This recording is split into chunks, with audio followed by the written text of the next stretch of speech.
नमस्कार मित्रांनो, तुम्हा सगळ्यांचं आपल्या दशम हिंद केसरी यूट्यूब चॅनलवरती सहर्ष स्वागत आहे। मित्रांनो, आज आपण आलोय महिंद्रा शोरूमला। एक आगळं वेगळं आज आपल्या यूट्यूब चॅनलवरती पाहायला मिळतंय। मित्रांनो, ज्या बैलानं या बैलगाडी क्षेत्रामध्ये अधिराज्य गाजवलंय तो आम्हा सर्वांचा लाडका दशम हिंद केसरी बकासूर। या बकासूर बैलाचे मालक मोहिल शेठ धुमाळ सुसगाव यांची मित्रांनो नवीन खरेदी आपण सगळे बघताय। ज्या बैलानं या बैलगाडी क्षेत्रावरती अधिराज्य गाजवलं असा बकासूर आणि या बकासूर बैलाचे मालक मोहिल शेठ धुमाळ आणि आपल्याला दिसत आहेत ते संतोष साळुंके मामा, सुहास तापकीर। मित्रांनो, मोहिलची नवीन खरेदी आहे थार। बैलगाडी क्षेत्रामध्ये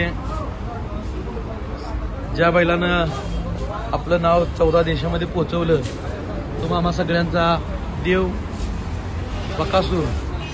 बकासूरचे मालक मोहिल शेठ धुमाळ सुसगाव आणि संतोष मामा साळुंके यांची नवीन खरेदी थार आपल्याला संतोष साळुंके या ठिकाणी दिसत आहेत।